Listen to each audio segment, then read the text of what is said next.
Bem-vindos ao nosso canal. Hoje mergulharemos no mundo sombrio dos criminosos mais aterradores da história, os canibais. Vamos explorar os casos chocantes que ultrapassam os limites da compreensão humana, mergulhando nas mentes de indivíduos que cometeram os crimes mais grotescos imagináveis. Preparem-se para uma jornada arrepiante enquanto desvendamos os motivos, os métodos e as consequências dos atos hediondos cometidos por esses criminosos. Vamos analisar os aspectos psicológicos por trás de suas ações, tentando entender o que leva alguém a cruzar a linha da humanidade de maneira tão terrível. Neste vídeo, mostraremos alguns dos casos mais famosos de canibalismo, explorando o que acontece quando os instintos mais primitivos se sobrepõem à moralidade. Esteja preparado para se chocar, para se questionar e, acima de tudo, para tentar compreender a mente perturbada dos criminosos canibais que assombraram o mundo. Vocês estão prontos para essa jornada aterradora? Então, sem mais delongas, vamos desvendar os segredos dos criminosos canibais.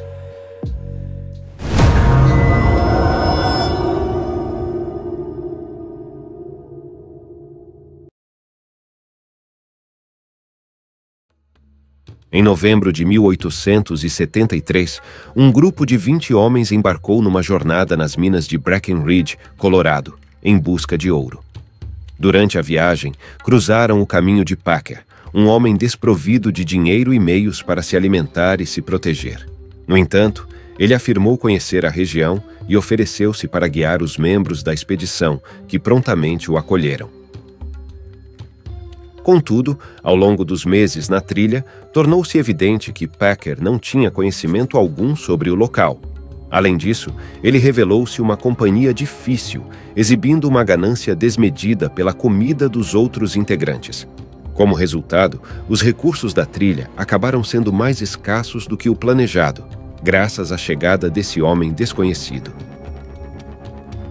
À medida que o inverno se intensificava, tornando as condições impraticáveis para a vida humana, os membros da expedição começaram a desistir gradualmente. Em fevereiro de 1874, apenas Packer e 5 homens persistiam na busca pelas fortunas prometidas pelo minério da região. O último relato sobre eles indicava escassez extrema de comida e problemas graves de saúde. Tempos depois, Packer apareceu sozinho na Los Pinos Indian Agency, onde foi recebido calorosamente e alimentado. Embora tenha narrado uma história angustiante sobre a terrível tempestade de neve que enfrentara, ele não mostrava sinais de desnutrição e rejeitava qualquer oferta de ajuda financeira. Contudo, a situação se complicou quando várias carteiras foram descobertas em sua mochila, levantando suspeitas sobre suas verdadeiras intenções. A agência servia de refúgio para os nativos americanos da região. Alguns dias após a chegada de Packer, que se refugiou no local para esperar o fim da tempestade, alguns índios da tribo Ute entraram na agência com uma notícia chocante. Eles haviam encontrado tiras de carne branca em uma região onde supostamente só existiam animais de carne vermelha. Packer desmaiou ao ouvir a notícia. Era carne humana. O funcionário da agência Herman Lauter descreveu a confissão de Packer, que, ao acordar, afirmou que havia matado e se alimentado de seus companheiros de expedição. Lauter disse que Packer parecia chocado e arrependido, e que ele havia repetido várias vezes que não era a primeira nem a última vez que um ser humano havia sido forçado a cometer esse tipo de ato. Após a revelação de Packer, a equipe retornou ao caminho que ele havia seguido. No local, eles encontraram as 5 carcaças humanas com os ossos que apresentavam marcas de corte. Os rostos, apesar de estarem em estado de decomposição, ainda eram reconhecíveis, graças ao gelo que os havia preservado. Em depoimento, os membros da expedição que haviam desistido confirmaram que aquelas eram as carcaças dos 5 integrantes que haviam acompanhado Packer. Packer foi procurado por anos, mas conseguiu escapar da justiça por um tempo. Em 1883, ele foi capturado e julgado por 5 acusações de assassinato. Ele foi condenado à pena de morte, mas conseguiu recorrer e sua sentença foi reduzida para 40 anos de prisão. Ele cumpriu apenas 18 anos de sua pena, sendo libertado em condicional em 1901. Ele morreu 6 anos depois, vítima de um derrame.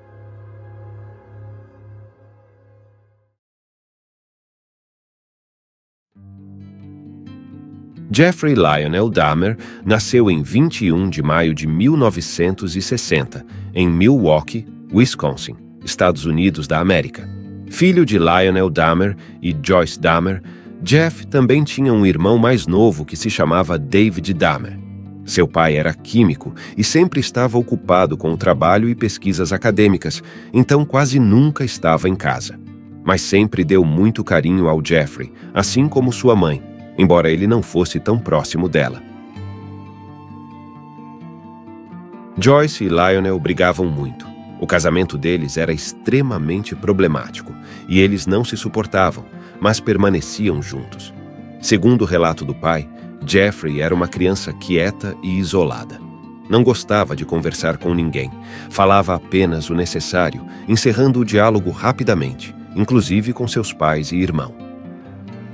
Jeff revelou em entrevistas que tudo teria começado quando ele tinha entre 15 e 16 anos de idade, época que ele começou a fantasiar sobre sexo, controle, poder e domínio completo sobre outras pessoas. Em seu relato, descrevia a mistura de sensações e emoções que se passava em sua cabeça, como medo, excitação e prazer. Mas como ele era apenas um adolescente, não conseguia colocar em prática nenhuma de suas fantasias. Foi neste período que ele descobriu um fetiche em pele e ossos. E como residia próxima a uma estrada bastante movimentada, sempre acontecia atropelamento de animais que morriam na beira da estrada.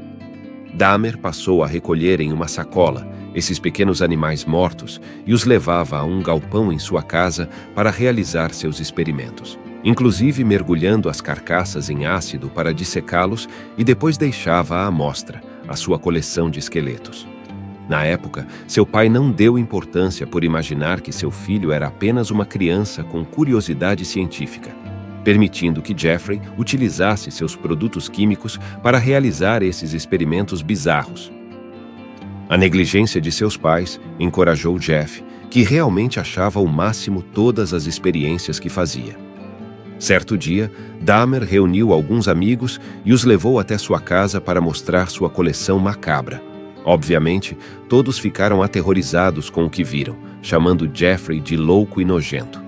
Aquela situação foi suficiente para que ele ficasse ainda mais recluso e percebesse que não deveria contar para ninguém sobre as suas fantasias sexuais e perturbadoras, já que, aos olhos dessas pessoas, ele seria considerado um louco, assim como seus amigos o consideraram. Ele nunca mais contou a ninguém sobre suas fantasias de matar e estripar animais. Em seu último ano no ensino médio, no ano de 1976, a situação piorou. Jeff começou a beber e, em 1977, ele estava visivelmente se tornando um alcoólatra, passando a assistir às aulas bêbado. Em 1978, seus pais estavam em processo de separação, e alguns dias antes da colação de grau de Jeffrey, sua mãe decidiu fugir com David, que era seu irmão. Jeff perguntou se ela poderia levá-lo junto, mas sua mãe disse que não o levaria e que ele deveria ficar na casa aguardando Lionel, seu pai, chegar. Sua mãe foi embora deixando Dahmer sem comida nem dinheiro, saiu pela porta e nunca mais voltou. Jeff passou a desenvolver um medo muito grande do abandono. Seu pai ficava muito tempo longe de casa, devido aos estudos, buscando conquistar seu PhD em Química. Ele deu dinheiro ao filho para se manter até sua volta. Mas Jeff usou o dinheiro para manter seu vício em bebidas. Dias depois, ele decidiu procurar animais mortos para relembrar suas experiências. Completamente bêbado, Dahmer avistou um garoto pedindo carona. Era Stephen Hicks. Gentilmente, Jeff oferece um assento em seu carro. O empolgado jovem que voltava de festival de música aceitou na hora a carona oferecida. Sem perceber o perigo, Hicks, que tinha 18 anos, acabou aceitando um convite de Jeff, que o chamou até sua casa para beber e fumar maconha. Após um bate-papo e algumas cervejas, Hicks disse que precisava ir embora. Neste momento, Jeff teve um impulso violento e pegou uma barra de ferro golpeando o jovem na cabeça, matando-o na hora. 9 anos após esse que foi seu primeiro assassinato, precisamente em 15 de setembro de 1987, Jeffrey Dahmer conheceu Steven Tuomi, um homem de 25 anos em um bar. Eles conversaram e decidiram seguir para o Hotel Ambassador, em Milwaukee, e alugaram um quarto para passar a noite. Jeff não tinha intenção de matá-lo, apenas queria drogar o rapaz para estuprá-lo e abusar do seu corpo, a fim de saciar seus desejos sexuais. Ao amanhecer, Dahmer encontrou Steven Tuomi sem vida, com o corpo todo machucado. Ele teria perdido o controle em seu momento de êxtase e agrediu bastante sua vítima. Logo após o ocorrido, Jeff comprou uma mala grande que foi utilizada para transportar o corpo até a casa de sua avó.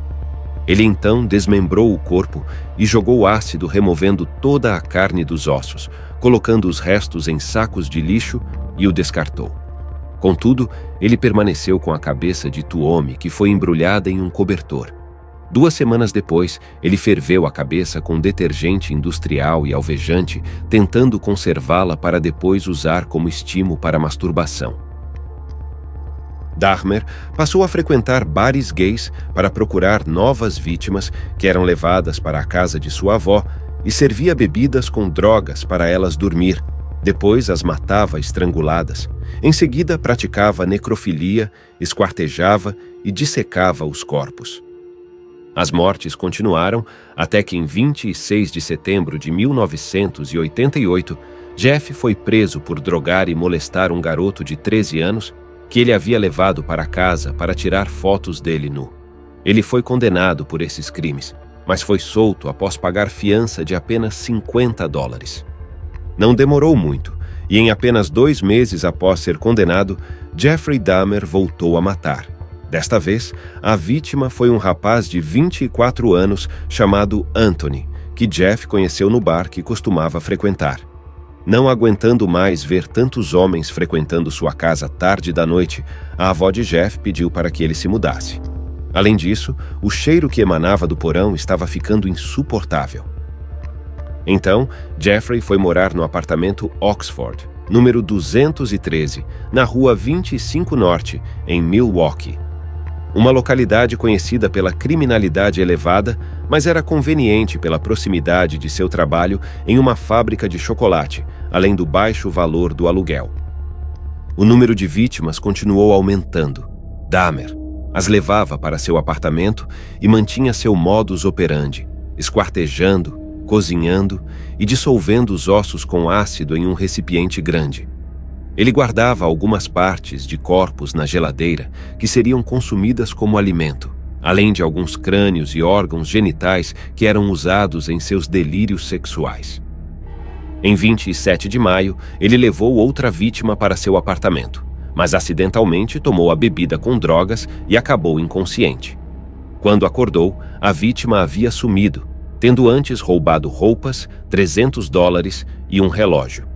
Jeff nunca reportou o crime à polícia, mas citou o roubo ao seu oficial de condicional.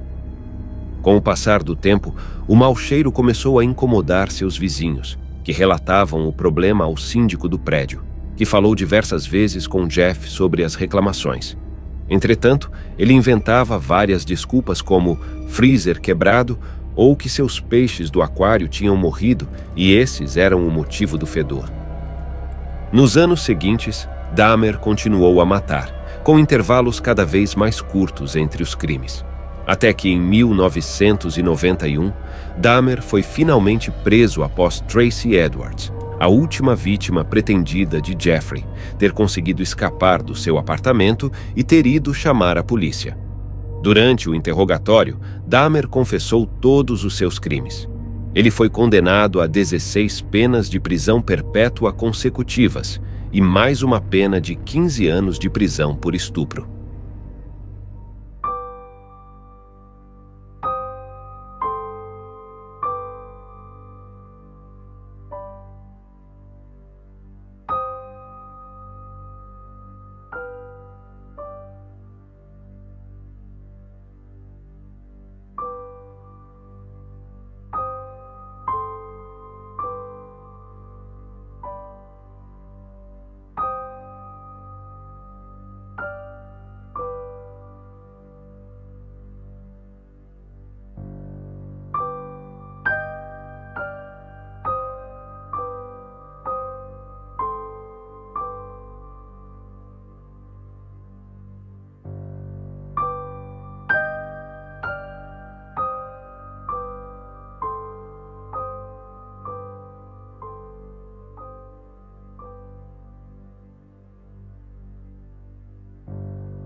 Em 1994, Dahmer foi espancado até a morte por Christopher Scarver, outro detento que vivia na mesma penitenciária. Ele tinha 34 anos de idade. Os crimes de Jeffrey Dahmer chocaram o mundo e levantaram questões sobre a natureza do mal e a falha do sistema de justiça em evitar que ele continuasse matando por tantos anos. A história de Jeffrey Lionel Dahmer continua a fascinar e aterrorizar as pessoas até hoje. Seus crimes horríveis e hediondos estão para sempre gravados na memória da população norte-americana. Este foi o primeiro vídeo da série Canibais. No próximo, iremos trazer as histórias de Andrei Romanovich Chikatilo, o açougueiro de Rostov, e Robert John Maudsley, o serial killer que inspirou o personagem Hannibal Lecter. Não esqueçam de se inscrever no canal, deixar seu like e ativar o sininho de notificações para ficar por dentro das novidades. Até a próxima!